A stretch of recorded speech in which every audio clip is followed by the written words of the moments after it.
आपके साथ देश प्रदेश की बड़ी खबरें देखते हैं और नजर सबकी बिहार में बड़ा खेला होने वाला है। क्या इसी सवाल को लेकर टिकी हुई है? क्या एक बार फिर से बिहार में नीतीश कुमार पलटी मारने वाले हैं? क्या एक बार फिर बिहार में नीतीश कुमार बीजेपी के साथ 2024 के चुनावी सत्र में कूदने वाले हैं? या फिर यह सब सिर्फ इंडी गठबंधन को सबक सिखाने के लिए ही हो रहा है? क्योंकि विपक्षी गठबंधन के सूत्रधार जब पीएम फेस के लिए मझधार में फंस गए तो उन्होंने बीजेपी के साथ नजदीकी बढ़ा ली और अब वो खेला करने जा रहे हैं जिसकी उम्मीद शायद ही इंडी गठबंधन के साथियों को रही होगी। तो बड़ी खबर यही है, लगातार आज बिहार से कई तरह की ब्रेकिंग न्यूज सामने आती जा रही है, तेजी के साथ घटनाक्रम चल रहा है। तो कल जेडीयू विधायक दल की बैठक होगी, बड़ी खबर इस बीच पटना से यह निकलकर सामने आ रही है। कल सुबह 10 बजे जेडीयू विधायक दल की बैठक होगी और जेडीयू सांसदों को लगातार फोन जा रहे हैं कि कल बैठक होनी और आपको शामिल होना है। सांसदों को भी 28 जनवरी को सुबह 10 बजे एक अणे मार्ग पर बुलाया गया है।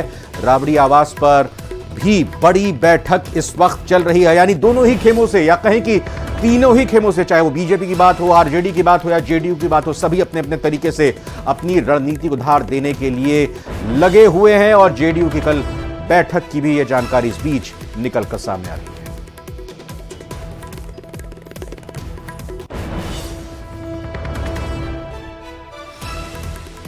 तो इस वक्त की बड़ी खबर यही कि जेडीयू विधायक दल की बैठक होनी है और कल सुबह 10 बजे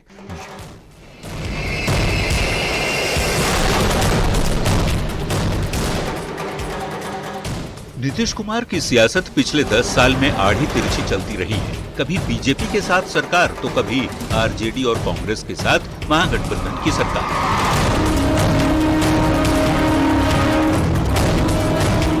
बिहार की सत्ता भले बदलती रही हो, पर मुख्यमंत्री की कुर्सी पर नीतीश ही विराजते रहे। 2013 में नरेंद्र मोदी को बीजेपी की ओर से केंद्र की सियासत में जोरदार एंट्री कराई गई तो ये नीतीश को नागवार गुजरा।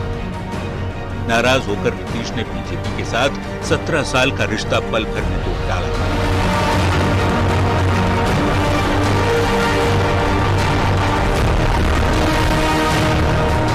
फिर शुरू हुई चुनाव की बारी।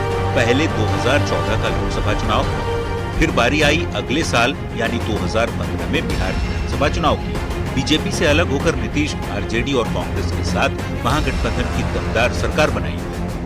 करीब 1.5 साल तक सरकार चलाने के बाद नीतीश ने 2017 में महागठबंधन छोड़ फिर से बीजेपी के साथ आए। 2019 का लोकसभा और फिर 2020 का विधानसभा चुनाव नीतीश ने बीजेपी के साथ लड़कर शानदार जीत दर्ज की। पर अगस्त 2022 में नीतीश फिर से पलटी मारकर आरजेडी और कांग्रेस से हाथ मिलाए। पर 1.5 साल बाद अचानक से ऐसा क्या हुआ कि नीतीश के बीजेपी से हाथ मिलाने की बात हो रही है? तो इसे समझने के लिए हाल के कुछ महीनों की घटनाओं को जान लीजिए। बीजेपी के खिलाफ जुलाई 2023 में 26 दलों का गठबंधन बना, नाम दिया गया INDIA। इस गठबंधन के बनने से पहले सभी पार्टियों के नेताओं से 1-to-1 बैठक कर एकजुट करने की बड़ी पहल की। जेडीयू को उम्मीद थी कि नीतीश को विपक्षी गठबंधन में बड़ी जिम्मेदारी मिलेगी, पर 5 बैठकों के बावजूद नीतीश को मायूसी ही हाथ लगी। नीतीश को लगा कि कांग्रेस और आरजेडी उनके खिलाफ सियासी चाल रच रहे हैं। इस बीच एक खबर आई कि ललन सिंह आरजेडी से नजदीकी बढ़ा रहे हैं।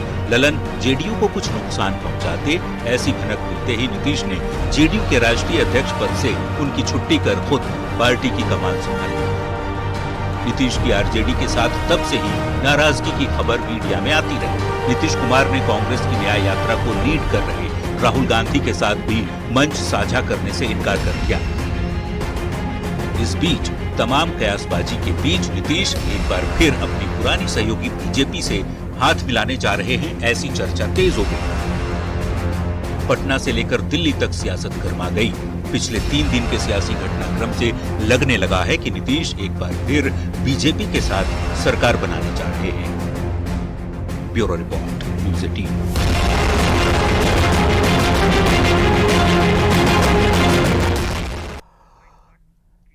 आज देश में एक और बड़ी खबर को लेकर भी चर्चा हो रही है, वो ये कि ज्ञानवापी श्रृंगार गौरी केस में सर्वे रिपोर्ट से कई बड़े खुलासे हुए हैं। ज्ञानवापी मामले में एएसआई सर्वे की रिपोर्ट सामने आई है, जिसमें मंदिर होने के कई साक्ष्य मिले हैं। हिंदू पक्ष के वकील विष्णु शंकर जैन को 839 पेज की रिपोर्ट की कॉपी मिली है और रिपोर्ट में बताया गया है कि ज्ञानवापी में क्या कुछ था। इस रिपोर्ट में आइए दिखाते हैं आपको।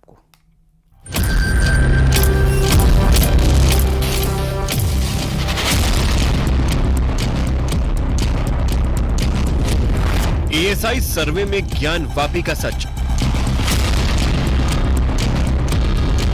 ज्ञानवापी में भगवान विष्णु और गणेश जी की मूर्ति।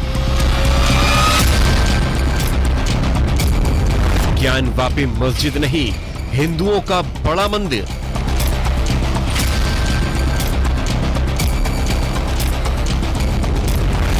आठ 839 पन्नों में दर्ज ज्ञानवापी की हकीकत।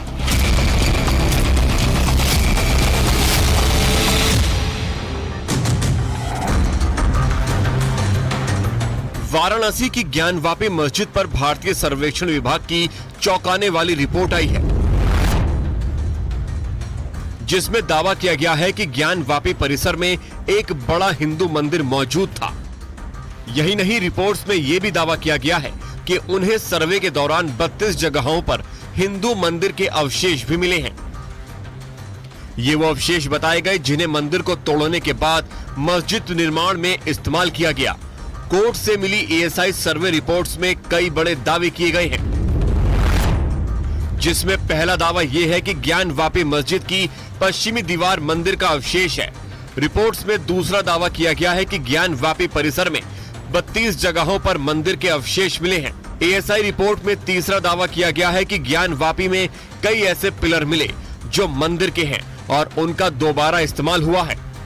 एएसआई ने अपनी रिपोर्ट में कथित मस्जिद में लगे मंदिर के खंभों को 17वीं शताब्दी का बताया है। रिपोर्ट्स में पांचवा दावा किया गया है कि हिंदू मंदिर के अवशेषों का इस्तेमाल कथित मस्जिद को बनाने में किया गया। एएसआई ने रिपोर्ट में कथित मस्जिद के तहखाने में मंदिर के साक्ष्य मिलने का दावा किया है। एएसआई की रिपोर्ट में दावा किया गया है कि सर्वे में ज्ञानवापी में देवनागरी और तेलुगु ग्रंथ मिले हैं। रिपोर्ट्स में यह भी दावा किया गया है कि उन्हें कथित मस्जिद में रुद्र, जनार्दन समेत कई देवताओं के चिन्ह भी मिले हैं। एएसआई ने यह भी दावा किया है कि उन्हें मस्जिद में एक जगह लिखा मिला महामुक्ति मंडप, जो कि हिंदू मंदिर होने का संकेत है। रिपोर्ट सामने आने के बाद हिंदू पक्ष के वकील विष्णु शंकर जैन ने दावा किया कि मंदिर को तोड़ा गया और मस्जिद का निर्माण हुआ। देखिए, एएसआई ने अपनी इस रिपोर्ट को देने में बहुत सारी डिटेल्ड साइंटिफिक स्टडी की है और उस साइंटिफिक स्टडी के आधार पे एएसआई ने रिपोर्ट दी है।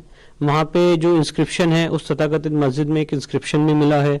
साथ ही साथ उस तथाकथित मस्जिद में जो खंबे मिले हैं वो हिंदू मंदिर के खंबे पाए गए हैं। जो वेस्टर्न वॉल है वो एएसआई ने हिंदू मंदिर की वेस्टर्न वॉल कही है। साथ ही साथ उसमें जो स्क्रिप्चर्स मिले हैं वो अलग अलग भाषाओं के हैं। महामुक्ति मंडप का उसमें जिक्र है, अलग अलग भाषाओं में उसमें इंस्क्रिप्शंस पाए गए हैं।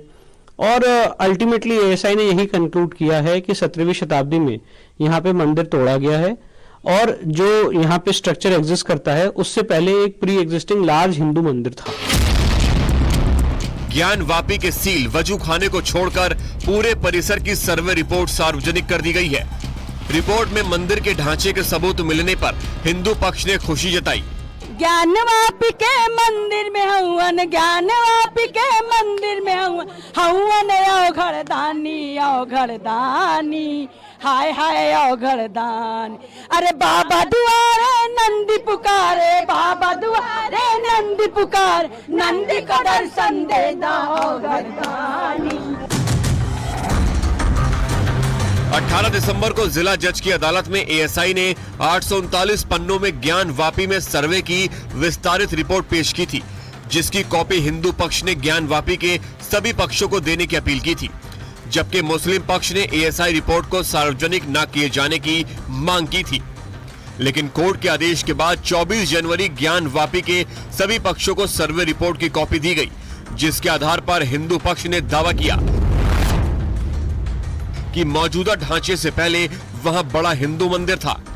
हिंदू पक्ष के मुताबिक दीवार पर त्रिशूल के साथ ही नंदी देवता की आकृति भी मौजूद है। इसके साथ ही सर्वे में तहखाने से कई शताब्दी पूर्व के तांबे और चांदी के सिक्के भी मिले हैं। सारे मूर्ति हैं, 1 से 1.5 फीट की मूर्ति विष्णु भगवान को उसका टूट गया था, यहाँ से थे, कंधे से थे। रामचंद्र जो जनेऊ पहने उनका भी आधा खत्म हो गया, दबी हुई थी, तहखाने में निकली है, तहखाने में से निकली है। और घोड़े पे राजा रानी का मतलब था, और अनगिनत समला 98 54 तांबे की पैसा, उस समय का तांबे का पैसा जो पहले चलते उस समय मिल रहा। ये एक तरह से वहाँ पे लेबोरेटरी खुल गया था, लैब खुल गया था सिक्का उक्का चमकाने के लिए बहुत। और पश्चिमी दीवार के जो हम लोग ड्योढ़ी कहते हैं, उस ड्योढ़ी पे नंदी भगवान बने थे, और वहीं पे उन लोग का 2 कब्र है। उस कब्र का जब मट्टी हटाया गया तो वहाँ ठीक नीचे 1 फीट में चौकोर अर्घा मिला है। अब क्या करेंगे? अब हम लोग वजू खाना जो है जिसमें बाबा है उसका हम लोग सर्वे कराएंगे। ज्ञानवापी को लेकर सबसे पहले 1991 में हिंदू पक्ष ने दावा किया था कि वहां एक बड़ा हिंदू मंदिर था, और हिंदू पक्ष ने ज्ञानवापी में पूजा पाठ की इजाजत मांगी थी, जिस पर हाईकोर्ट ने यथास्थिति बनाए रखने का आदेश दिया था। जिसके बाद 2021 में महिलाओं ने श्रृंगार गौरी में दर्शन की इजाजत मांगी, जिस पर कोर्ट ने महिलाओं की याचिका पर ज्ञानवापी परिसर में पुरातत्व विभाग को सर्वे करने का आदेश दिया। ज्ञानवापी की सर्वे रिपोर्ट पर अयोध्या के साधु संतों ने भी खुशी जताई है और दावा किया है कि औरंगजेब के समय में सैकड़ों हिंदू मंदिरों को तोड़ा गया था। मंदिर तोड़ करके वहां मस्जिद बनाई गई, इसके पुख्ता सबूत मिल चुके हैं। 17वीं शताब्दी के 1669 में 2 सितंबर को वहां आदि विश्वेश्वर का मंदिर तोड़ करके और वहां ज्ञानवापी नाम की मस्जिद बनाई गई है। इसके पुख्ता सबूत एएसआई सर्वे में साबित हो गया है, मिल चुका है। यह सभी सनातनियों के लिए, सभी देशवासियों के लिए, सभी मानवतावादियों के लिए बहुत खुशी है। 5000 वर्ष पुराना वो मंदिर है, 1-2 नहीं, 5000 वर्ष, जबकि इस्लाम का जन्म 1400 वर्ष। 5000 वर्ष जिस प्रकार से आक्रांताओं ने हमारे मंदिर को तोड़ने का प्रयास किया और तोड़कर वहां पर उसका नाम ज्ञानवापी मस्जिद का रूप दिया, लेकिन स्ट्रक्चर चेंज नहीं कर पाए। अभी जितने स्ट्रक्चर हैं वो सनातन पद्धति के बने हुए स्ट्रक्चर हैं, सिर्फ ऊपर का गुम्बज ही वो परिवर्तन कर पाए, बाकी सारे एविडेंस हमारे पक्ष में थे। आज देखिए दूध का दूध पानी का पानी हो गया।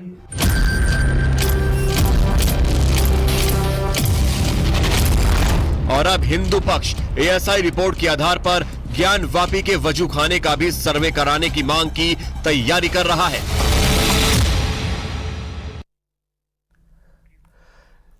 75वें गणतंत्र दिवस के मौके पर जिन 110 हस्तियों को पद्मश्री पुरस्कार दिया गया, उनमें जयपुर की डॉक्टर माया टंडन, भीलवाड़ा के बहरूपिया बाबा जानकी लाल, राजस्थान में मांड गायकी के बादशाह अली गनी बंधु और जयपुर के ध्रुपद गायक लक्ष्मण भट्ट तैलंग का नाम शामिल था।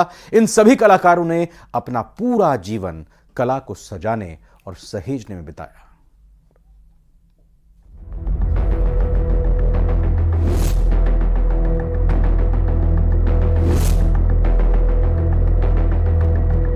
गणतंत्र दिवस की पूर्व संध्या पर केंद्र सरकार ने 132 पद्म पुरस्कारों की घोषणा की, जिसमें राजस्थान से भी कुछ चुनिंदा हस्तियों को चुना गया, जिन्होंने अपने अपने क्षेत्र में अद्भुत योगदान दिया।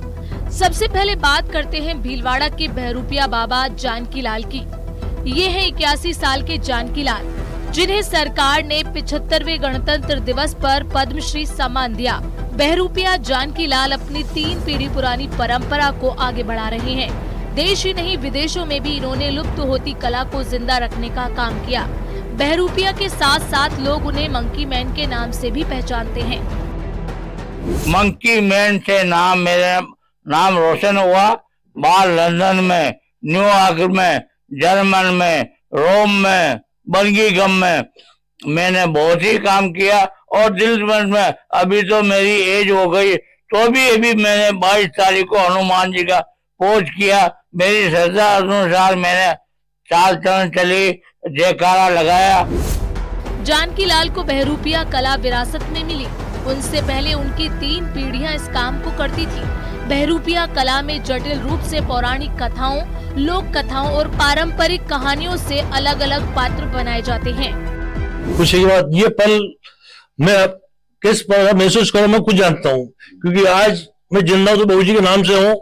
मैं सभी का धन्यवाद देना चाहता हूं कि इसके अलावा बीकानेर के तेजरासर गांव के रहने वाले अली मोहम्मद और गनी मोहम्मद को पद्मश्री सम्मान मिला है। इन दोनों भाइयों ने गजल, संगीत और मांड गायकी को राष्ट्र से अंतर्राष्ट्रीय स्तर तक पहुंचाया। हमें लोग कुछ बोलते थे कि यार आप जिस तरह के आर्टिस्ट हैं और जिस तरह से मेहनत करी है, आपको उतना कुछ मिला नहीं, ऐसा लग रहा है। अपने जो लोग हैं वो महसूस करते हैं ये चीज। तो ये जो घोषणा हुई है रात, उससे हमें ये महसूस हो गया और उनके फोन भी आ रहे हैं कि अब लगा है कि अब आपको वो चीज जो है आपके पास आ गई। हमारी माता जी का इंतकाल जल्दी हो गया था। मैं 1.5 साल का था, ये 4 साल के थे। तो तकलीफ तो आ गई थी, लेकिन हमारे दादा दादी, हमारे फादर और हमारे चाचा चाची, उन्होंने सबने संभाला और महसूस नहीं होने दिया, माँ की कमी महसूस नहीं होने दी। जयपुर के लक्ष्मण भट्ट तेलंग को भी पद्मश्री से सम्मानित किया गया। 93 साल के सुविख्यात ध्रुपाचार्य पंडित लक्ष्मण भट्ट तेलंग को ध्रुपद गायकी का संत साधक भी कहा जाता है। गायन की नई शैली पंचरंग को रचने का श्रेय भी इन्हें दिया जाता है। जयपुर की डॉक्टर माया टंडन को पद्मश्री सम्मान से नवाजा गया। माया टंडन राजस्थान से ऐसी पहली महिला हैं जिन्हें रोड सेफ्टी यानी कि लाइफ सेफ्टी क्षेत्र में बेहतरीन काम के लिए पुरस्कृत किया गया है। इस सम्मान के लिए उन्होंने सरकार को धन्यवाद दिया। रिपब्लिक डे पे मेरे को सेलिब्रेशन किया गया है और पद्मश्री दिया गया है। सबसे पहले तो मैं नरेंद्र मोदी जी का धन्यवाद देना चाहूंगी। मेरी फैमिली को बोलना चाहूंगी कि उन लोग का इतना जबरदस्त सपोर्ट रहा है कि उनके बगैर मैं आगे कुछ भी नहीं कर सकती थी। अलग अलग क्षेत्र में विशिष्ट योगदान करने वाले राजस्थान के 5 दिग्गजों को पद्मश्री से नवाजा गया। ये सम्मान भले ही दिग्गजों के समर्थन की देन हो, लेकिन पूरा देश और प्रदेश इससे गर्व की अनुभूति कर रहा है। Bureau report, news 18 Rajasthan.